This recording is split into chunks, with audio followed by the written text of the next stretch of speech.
23. Mathayo mtakatifu sura ile ya 7 mstari wa 21 hata ule mstari wa 23. Nami narudia kusoma katika jina la Utatu Mtakatifu. Si kila mtu aniambiaye Bwana, Bwana atakaye ingia katika ufalme wa mbinguni, bali ni yeye afanyaye mapenzi ya Baba yangu aliye mbinguni. Wengi wataniambia siku ile, Bwana, Bwana, hatukufanya unabii kwa jina lako, na kwa jina lako kutoa pepo, na kwa jina lako kufanya miujiza mingi? Ndipo nitawaambia dhahiri, sikuwajua ninyi kamwe. Ondokeni kwangu ninyi mtendao maovu. Amen. Tuombe. Mtakatifu Mungu wetu, Baba, katika jina safi la Bwana na Mwokozi wetu Yesu Kristo, wewe ni Mungu peke yako, hatuna Mungu mwingine. Ulikuwepo, upo na utakuwepo milele. Twende kwa nani? Na wewe una maneno ya uzima. Watoto wako wa kike na wa kiume, wakubwa kwa wadogo, tumekusanyika mbele za uso wako.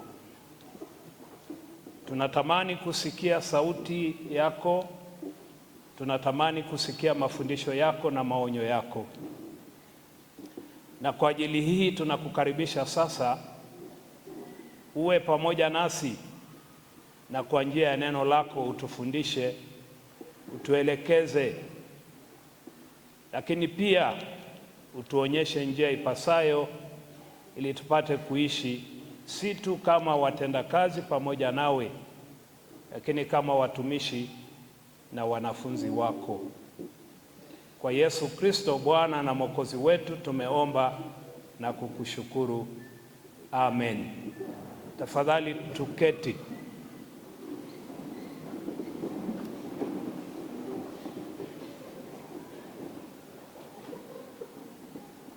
Mpendwa Baba Askofu Daktari Yohana Nzelu, mkuu wa dayosisi hii, mpendwa Baba Askofu mstaafu Daktari Makala, mpendwa Baba Askofu kutoka nchi jirani ya Rwanda, mpendwa msaidizi wa askofu na wasaidizi wa maaskofu wote mlioko mahali hapa, wapendwa katibu mkuu wa dayosisi hii na makatibu wengine wakuu, wapendwa wakuu wa majimbo, wachungaji wenzangu wote wa dayosisi hii na kutoka nje ya dayosisi hii, wapendwa wageni waalikwa, wapendwa washarika, wapendwa wanakwaya, wapendwa sana watoto wetu,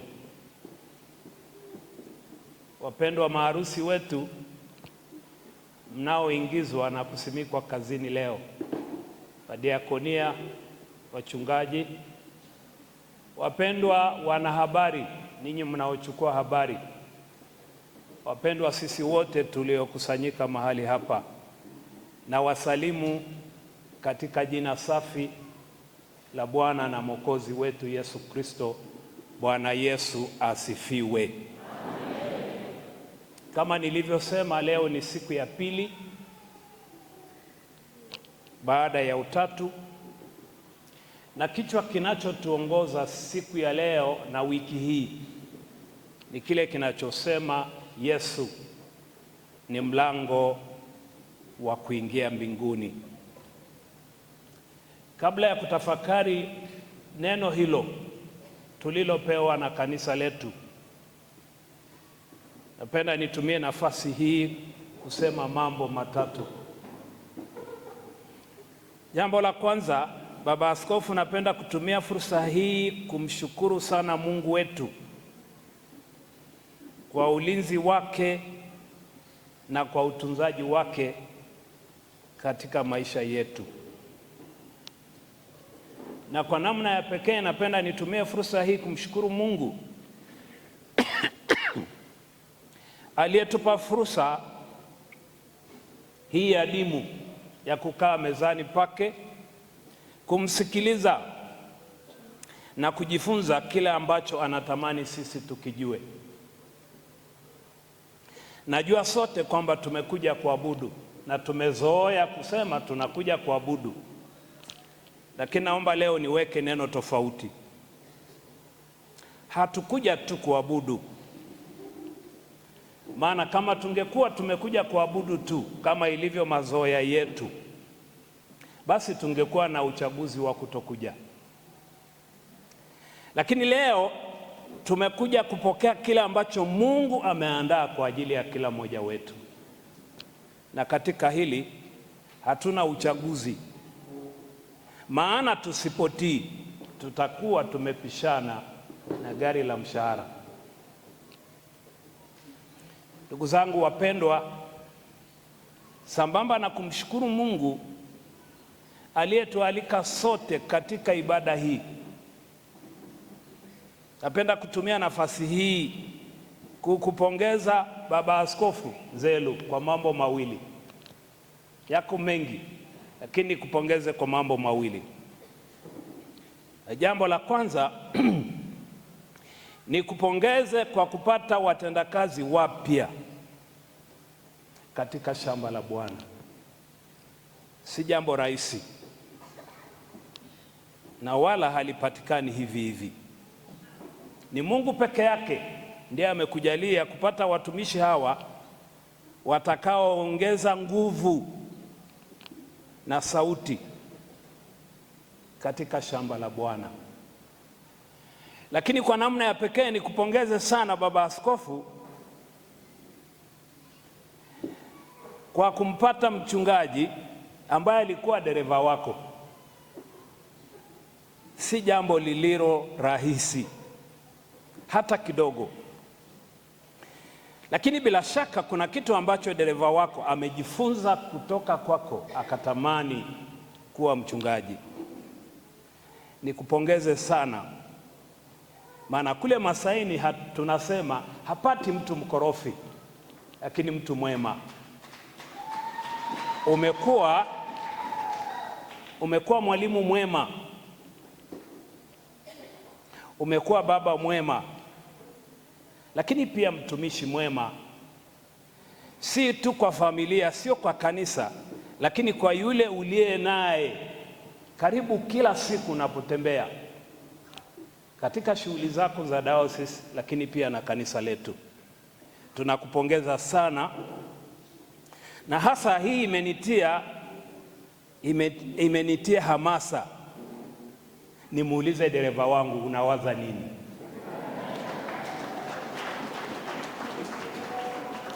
Mheshimiwa Baba Askofu, niwapongeze wachungaji watarajiwa na madiakonia mnaoingizwa kazini na kusimikwa kazini leo kwa kuitwa na kuandaliwa kwa ajili ya huduma takatifu hii ambayo Mungu anakwenda kuwapa siku ya leo. Kupitia wito wenu, napenda niwakumbushe mambo mengi, kama muda ungekuwa unatosha, lakini niseme maneno machache. Wachungaji watarajiwa mnaosubiri kuingizwa na kubarikiwa kazini leo, na madiakonia, nataka niwakumbushe kwamba hamkuitwa kwa ajili ya cheo, wala hamkuitwa kwa ajili ya kushika nafasi, bali mmeitwa kumtumikia Mungu aliye Bwana wa kanisa. Utumishi huu wa kumtumikia Bwana wa kanisa una madai mengi, lakini niyafungashe hayo madai katika mambo machache au katika jambo moja tu. Jitunzeni nafsi zenu na lile kundi nalo lote ambalo Roho Mtakatifu anawaweka ninyi kwa waangalizi ndani yake. Jambo la tatu na la mwisho, Mheshimiwa Baba Askofu, salamu za dayosisi zimekusha kutolewa na nisingependa kurudia, lakini itoshe kwa kusema ninakushukuru sana kwa kunipa fursa ya kuwa sehemu ya tukio la leo, tukio muhimu sana na la pekee na ambalo halitafutika katika historia yangu. Kupata nafasi ya kushiriki katika ibada ya kuwabariki watu wengi kiasi hiki, mpaka nimetamani kusema si unigawie wachache niende nao, lakini nikushukuru sana. Pokea salamu nyingi kutoka kwa yule mama ambaye nakaa kwake na yeye anakaa katika boma langu. Anakusalimu sana na anakutakia baraka za Mungu. Ndugu zangu, baada ya kusema haya, ninawaomba sote tutafakari neno la Mungu lililowekwa kwetu. Na mbona ni neno zuri tu. Baba Askofu, somo hili ukiliangalia kwa ndani zaidi linazungumza juu ya mambo ya mwisho, na pengine habari ya kufa na kuondoka katika maisha haya. Mimi sipendi kufa, sipendi kufa. Nimemwomba Mungu nisife mapema, niishi miaka 120.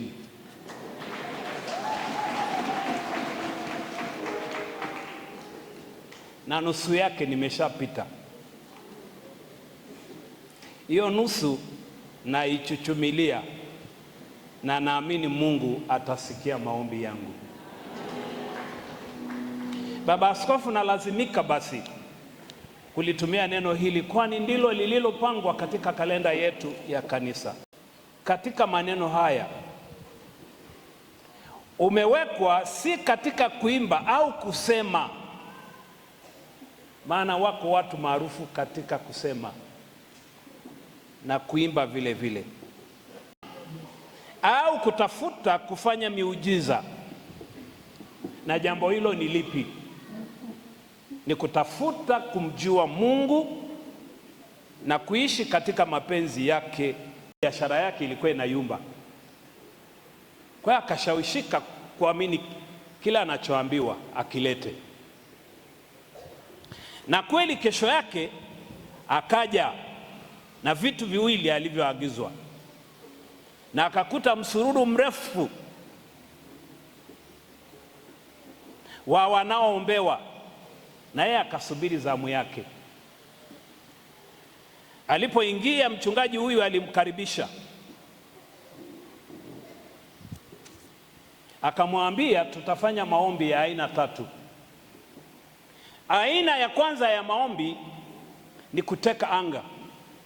Sasa sina hakika wa theolojia naweza kuzungumza kuteka anga maana yake nini, kuteka anga hili. Lakini maombi ya aina ya pili ni maombi ya kumfanya Mungu awe katikati yetu, yaani kumleta Mungu katikati yetu. Na mama huyu anasikiliza tu, anakubali. Na maombi ya aina ya 3 tutakayoyafanya ni kumwomba Mungu kupitia mafuta na chumvi aondoe nguvu zote za giza zilizo katika sehemu mbalimbali. Usikilize kwa makini. Sehemu mbalimbali za mwili wako. Sina hakika unaposikia maelezo ya namna hiyo, maombi ya kumwomba Mungu atoe pepo katika sehemu mbalimbali, unajiuliza mbalimbali maana yake ni nini? Ni wapi na ni sehemu gani? Mama huyu akawa mpole kwa sababu anahitaji maombi. Maombi ya kuteka anga yakafanyika, maombi ya kumleta Mungu pamoja yakafanyika, maombi ya aina tatu ya kutoa pepo katika sehemu mbalimbali ilitanguliwa na tukio la kuchanganya mafuta yale na chumvi na kuanza kumpaka kichwani, na baada ya kumpaka kichwani akapakwa kwenye paji la uso, na baada ya kumpaka kwenye paji la uso, mchungaji huyu akamwambia mama huyu, huduma hii inaendelea. Akamuuliza, kuelekea wapi?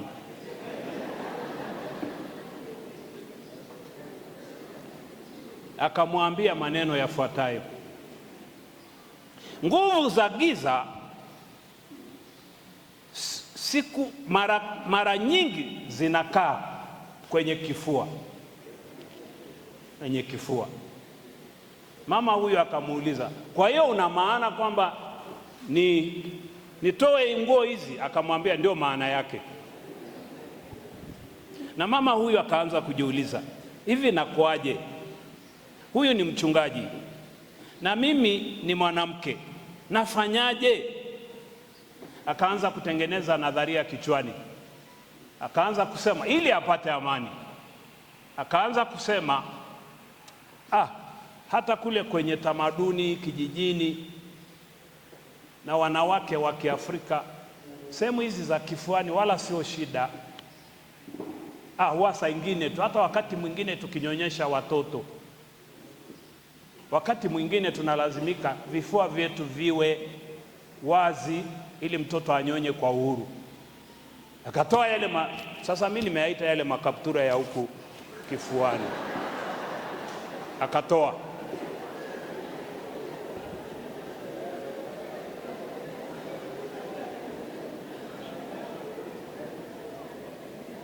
Bwana Yesu asifiwe. Mama wa watu akatoa. Ninyi mnafahamu hizo, mimi kwa kifupi tunayaita makaptura, pengine siyajui kuyaita vizuri. Akatoa na huduma ya kumpaka mafuta ikaendelea kwenye maziwa yake. Sina hakika sana kwamba zoezi hilo linamweka nani salama kati ya mpakaji na mpakwa.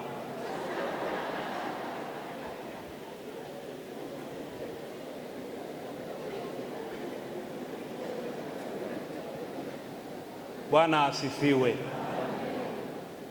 Baada ya kipindi kifupi ya zoezi hilo, mchungaji akatoa maelekezo mengine akisema huduma hii inaendelea.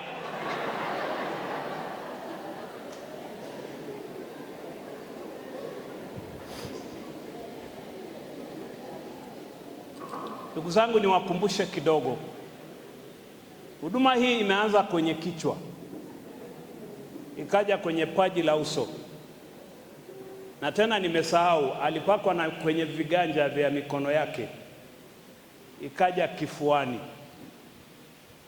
Je, unahitaji PhD ili ujue kwamba kutoka hapo kifuani inaenda wapi?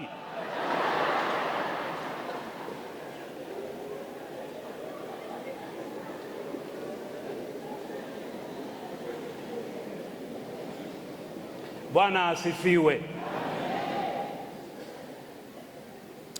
Nimekosa ujasiri wa kufuatilia nini kilichofuata. Ndugu zangu, kupitia watu hawa waliojaa katika mitaa na sharika zetu, tumesikia mafundisho mengi na mojawapo ni mafundisho ya kupakwa mafuta ili kuondoa mikosi na laana. Lakini pia tumesikia mafundisho juu ya injili ya mafanikio inayosisitiza kupata mahitaji ya mwili kwa kuomba tu. Na hapa watu wengi wamedanganywa. Ndugu zangu, kwa bahati mbaya mafundisho ya namna hii yamepata nafasi kubwa na mwitikio kutoka kwa Wakristo wetu wa sasa. Na mbaya zaidi, wachungaji wetu waliotayarishwa vizuri na kanisa, wamesoma vizuri, wengine wana masters degree, wengine wana bachelors, na wengine wana certificate kama ninyi mlioko hapa.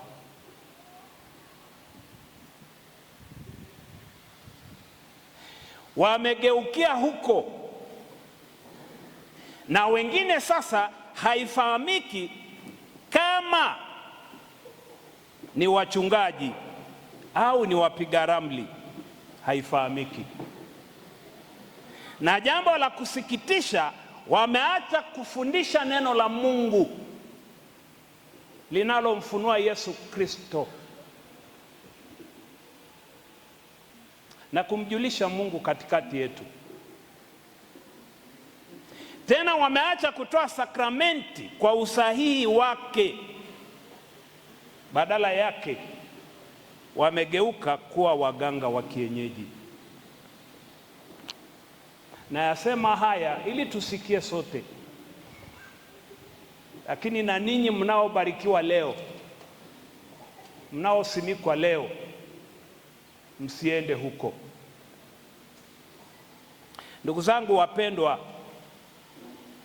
katika somo hili Yesu anatuonya na kutuangaliza kuwa kutaja jina la Bwana yaweza tu kuwa sehemu ndogo, au yaweza kuwa kubisha hodi ya kuingia katika ufalme wake, lakini sio tiketi ya kuingia mbinguni hata kidogo.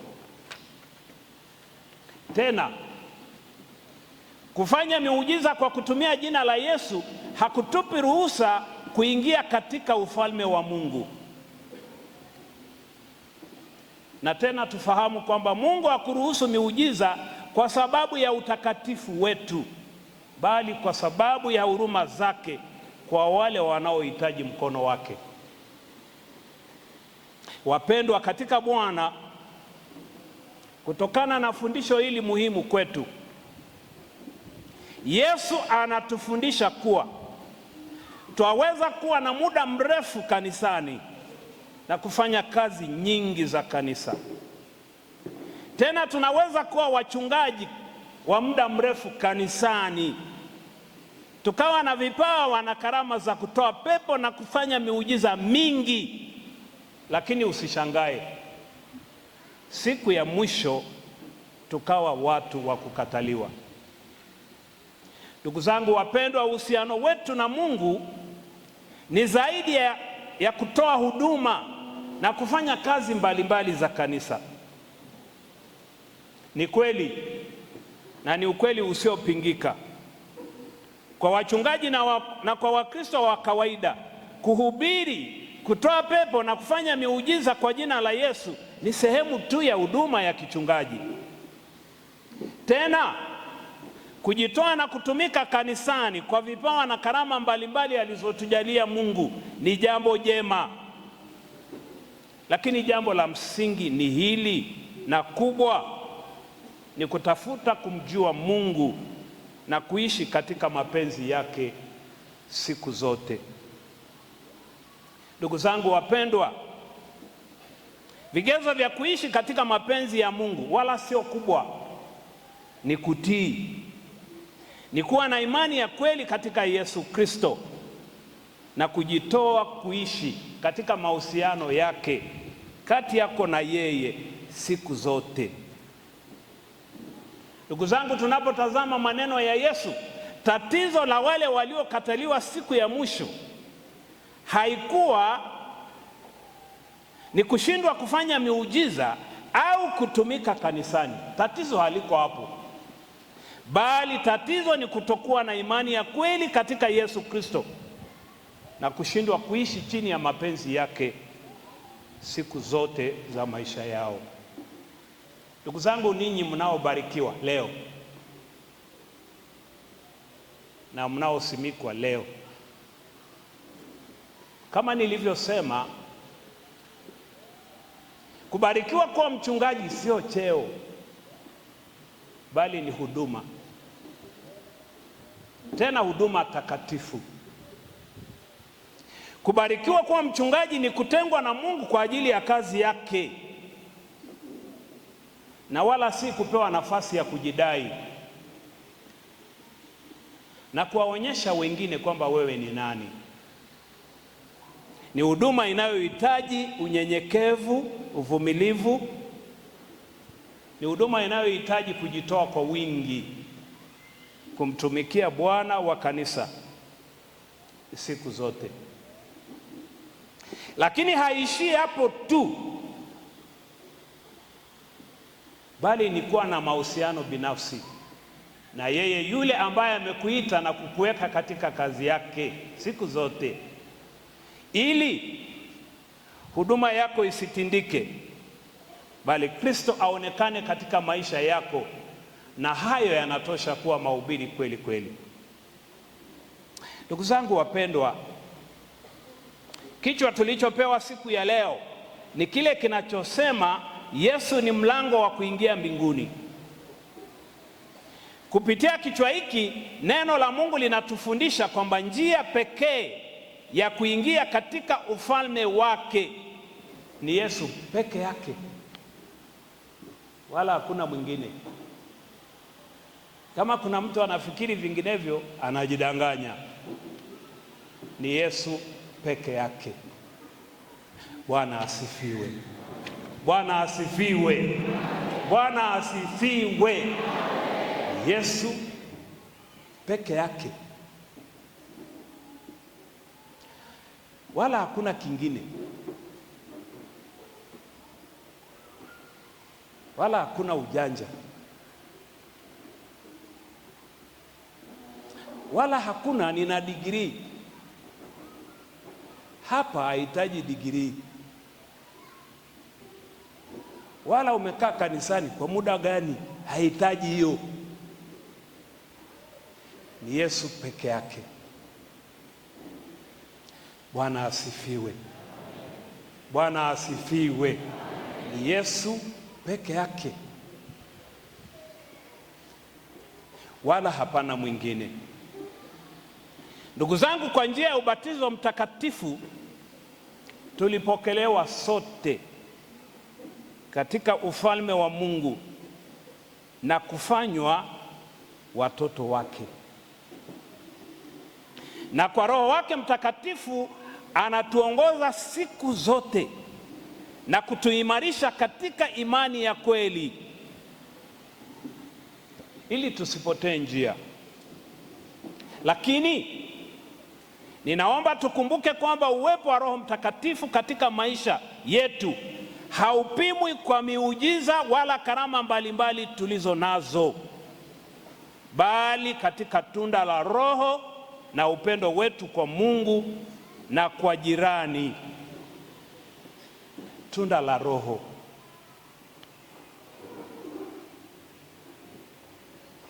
Siku hizi tumeona watu wengi Mungu amewapa kakibali kadogo tu, kakuomba na kuombea, na wanafikiri wamemaliza. Huo ni uzuzu tu. Mungu amekujalia tu kakipande kadogo, si kwa sababu wewe ni kila kitu, si kwa sababu wewe ni mtakatifu.